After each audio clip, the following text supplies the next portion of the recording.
দেখুন, আপনি এবং আমি কখনোই প্রলুব্ধ হওয়া থেকে বাঁচতে পারবো না। হারাম সবসময় আমাদের সামনে আসবে, আর এটা সবসময় আমাদেরকে আহ্বান করবে। আর শাইতানু ইয়াইদুকুমুল ফাকর, শয়তান তোমাদেরকে দেউলিয়াতের প্রতিশ্রুতি দিবে। অন্য কথায়, যখন আপনি হালাল পথে চলবেন, শয়তান আপনাকে প্রতিশ্রুতি দিবে তুমি সুযোগ হারিয়ে ফেলছো, তুমি বঞ্চিত হচ্ছ, সবাই কত মজা করছে, তুমি অনেক মজা করতে পারতে, তুমি আরও অর্থ উপার্জন করতে পারতে, তুমি আরও ইন্দ্রিয় সুখ উপভোগ করতে পারতে। সেই সব সময় আপনার কাছে বিজ্ঞাপন দিতে থাকবে বিকল্প পণ্যের, বিকল্প পন্থার।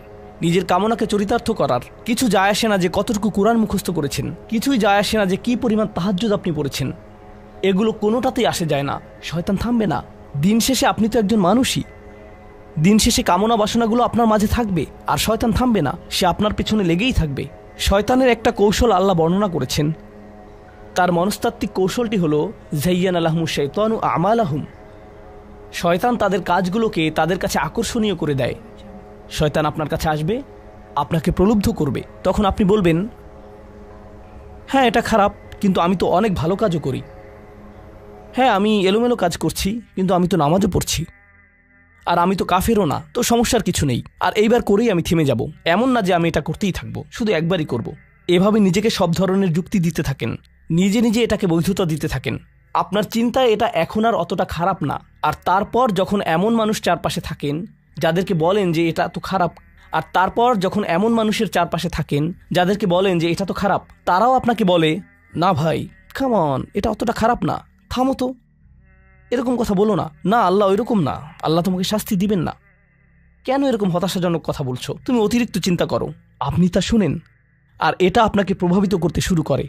কিন্তু যখন কাজটা করে ফেলেছেন, যেটাই করেছেন, হতে পারে এটা অ্যালকোহল অথবা অন্য কোনো মাদক, এটা কারোর সাথে সম্পর্ক হতে পারে, সেটা যাই হোক, যখন নিজেকে বলেন যে এটাই শেষবার, কিন্তু এটাই শেষ তো না। কারণ যখনই কাজটা ঘটে যায় আর কয়েকদিনের মধ্যে অনুশোচনাও কেটে যায়, তখন মোবাইলে আরেকটা মেসেজ চলে আসে, তারপর আরেকটা দাওয়াত আসে, তারপর আপনি বলেন না এটাই শেষবার, আবারও সেই চক্রে আটকে যান, আর আবারও সেটা করেন, আর তা করতেই থাকেন। শয়তান ঠিক এটাই চেয়েছিল। মানুষ এই চক্র বন্ধ করতে পারে, আল্লাহর প্রতি নিবিষ্ট হয়ে বলতে পারে, ইয়া আল্লাহ, আমার বন্ধুরা কি বলছে তাতে কিছু যায় আসে না, শয়তান কি ওয়াসওয়াসা দিচ্ছে তাতে কিছু যায় আসে না, কতবার এই বিভৎস চক্রে আটকা পড়েছি তাতে কিছু যায় আসে না। আমি ফিরে আসলাম, আমি ফিরে আসলাম, আমি ফিরে আসলাম 2 দিন অনুতপ্ত থেকে আবারও পাপে লিপ্ত হওয়া থেকে। আমি ফিরে আসলাম আপনার কাছে ক্ষমা চাওয়ার পর আবারও পাপ করা থেকে। ওয়ালাম ইউসিরু আলা মা ফাআলু ওয়া হুম ইয়ালামুন। তারা পাপ কাজগুলো বারবার করে না, আর তারা জানে যে তারা কি করছে। আমি সেই লোকদের অন্তর্ভুক্ত হব না? ওয়ালাইসাতিত তাওবাতু লিল্লাযিনা ইয়ামালুনা সাইয়্যাত। তওবা, অনুশোচনা তাদের জন্য কাজ করে না যারা পাপ করতেই থাকে। এমনকি তওবা করার পরেও এটা সেই মানুষদের জন্য না যারা এই চক্রে আটকে যায়। এটা তাদের জন্য যারা বলে, ইয়া আল্লাহ, আমি জাহান্নামে যেতে চাই না, আমি জাহান্নামের যোগ্য অনেক কাজ করেছি, কিন্তু এখন আমি থেমে যাচ্ছি। আর এটাই চূড়ান্ত। তারা হলেন আল্লাহর কাছে বিশেষ মানুষ। কারণ আল্লাহ জানেন এটা কতটা প্রলুব্ধকারী ছিল, আল্লাহ জানেন সেই আসক্তি কতটা শক্তিশালী ছিল, আল্লাহ জানেন পাপের কত গভীরে আপনি ছিলেন, আল্লাহ জানেন আপনার উপর শয়তানের সেই দীর্ঘ নিয়ন্ত্রণের কথা, আর আপনি সেই নিয়ন্ত্রণ ভঙ্গ করতে এবং আল্লাহর কাছে ফিরে আসতে সক্ষম হয়েছেন। আল্লাহর পথে আপনার এই যাত্রা অন্য মানুষের তুলনায় অনেক কঠিন। আপনার সামনের প্রলোভনগুলো অনেক শক্তিশালী, আপনার প্রতি অভিকর্ষের টানটি অনেক বেশি শক্তিশালী, আর এর সাথে লড়াই করে যেহেতু আল্লাহর কাছে এসেছেন, তাই আপনি বিশেষ মর্যাদা সম্পন্ন। এটা মনে করবেন না যে আমি তাহাজ্জুদ পড়ি না তাই আমি অতটা ভালো না, অথবা আমি আরবি জানি না, বা আমি এখনো সম্পূর্ণ কোরআন পাঠ করিনি, আর আমি তাজবিদের নিয়মগুলো জানি না। না না না না না, আপনার বিশেষত্ব এজন্য না যে আপনি 17 বার হজ করেছেন। আপনার জ্ঞান এবং ইবাদতের জন্য আপনি আল্লাহর কাছে বিশেষ না, আপনি আল্লাহর কাছে বিশেষ মর্যাদা সম্পন্ন, কারণ আপনি পাপ থেকে বেরিয়ে এসেছেন, আর আপনি শুধু তার ভয়েই ভীত। এটাই আপনাকে আল্লাহর কাছে বিশেষ মর্যাদা সম্পন্ন করে। তাই আপনিও ইবাদুর রহমান। তো এখান থেকে আল্লাহ আমাদেরকে সম্পূর্ণ বিপরীত দিকে নিয়ে যাচ্ছেন।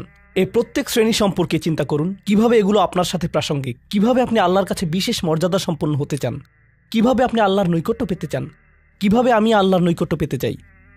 আমাদের কাছে এটা আসলে কতটা মূল্যবান। পাপ হলো এক প্রকারের ভালোবাসা।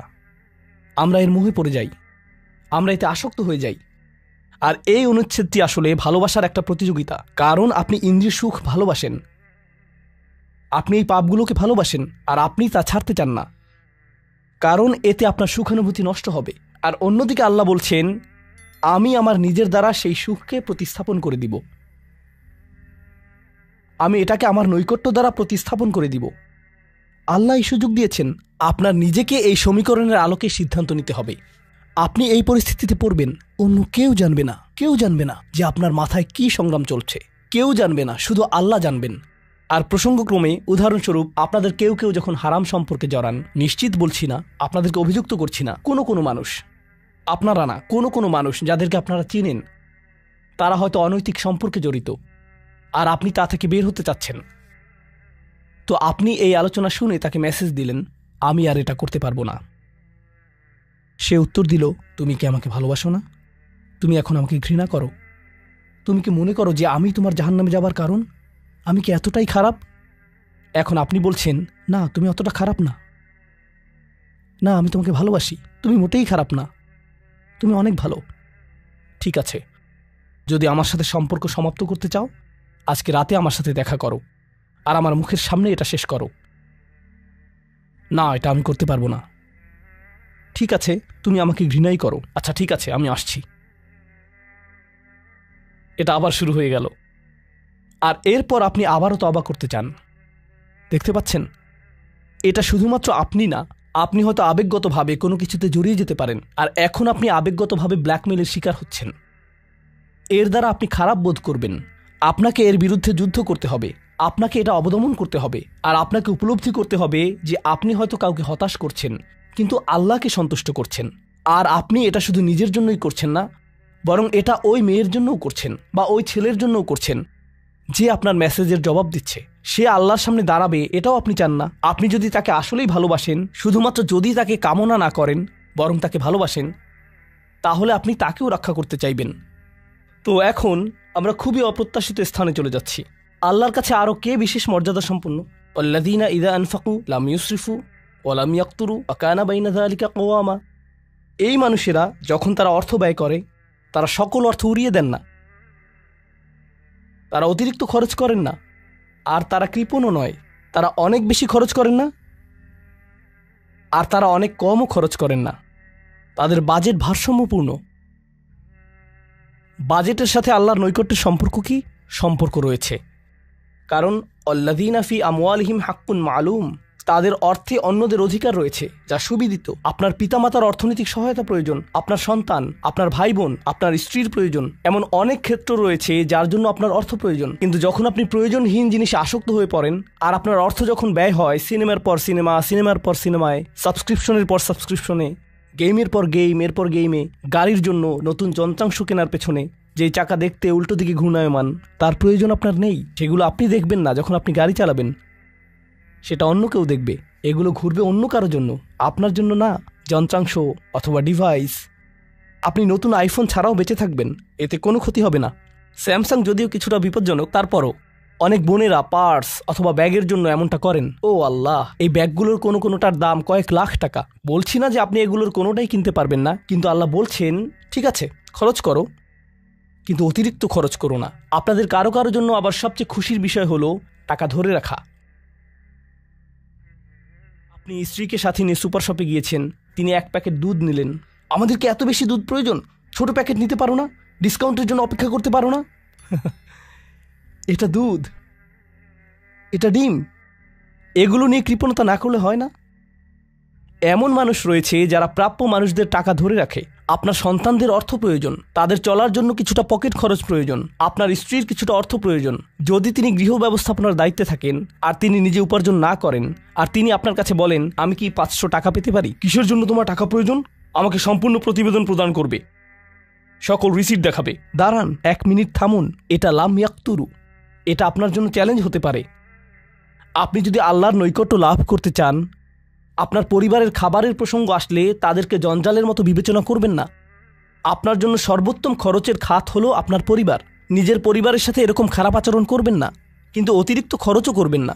অন্যরা এমন আছে যারা টাকা উড়ায়। আল্লাহ হয়তো আপনাকে কিছুটা অর্থ দিয়েছেন, আর আপনি আপনার 16 বছরের সন্তানকে BMW কিনে দিলেন যাতে সে রাস্তার পাশে লাগিয়ে দিয়ে অ্যাক্সিডেন্ট করতে পারে, আর তারপর তাকে আরেকটা কিনে দিলেন। না না না, আপনি এমনটাও করতে পারবেন না। লাম ইউসরিফু ওয়া লাম ইয়াকতুরু ওয়া কানা বাইনা যালিকা কওয়ামা। তারা একটি ন্যায্য ভারসাম্যপূর্ণ পন্থা অবলম্বন করে এই দুই অবস্থার মাঝে অবস্থানের জন্য। পরবর্তী গুণটি আমার প্রিয়, মনোযোগ দিয়ে শুনুন। এরা সবাই একটি শ্রেণী, ওয়াল্লাযীনা লা ইয়াদউনা মা'আল্লাহি ইলাহান আখার ওয়া লা ইয়াকতুলুনা আন-নাফসা আল্লাতী হারামাল্লাহু ইল্লা বিল হক ওয়া লা ইয়াজনুন ওয়া মান ইয়াফআল যালিকা ইয়ালকা আসামা। তারা আল্লাহর পাশাপাশি অন্য কোনো উপাস্যের কাছে প্রার্থনা করে না, আর আল্লাহর পাশাপাশি অন্য কোনো উপাস্যের কাছে প্রার্থনা না করা অবস্থায় তারা কাউকে হত্যা করে না এবং তারা ব্যভিচারে লিপ্ত হয় না। তিনটি বিষয়, তারা আল্লাহ ছাড়া কারো কাছে প্রার্থনা করে না, এর সাথে রয়েছে তারা হত্যা করে না এবং তারা ব্যভিচার করে না। তিনটি বিষয়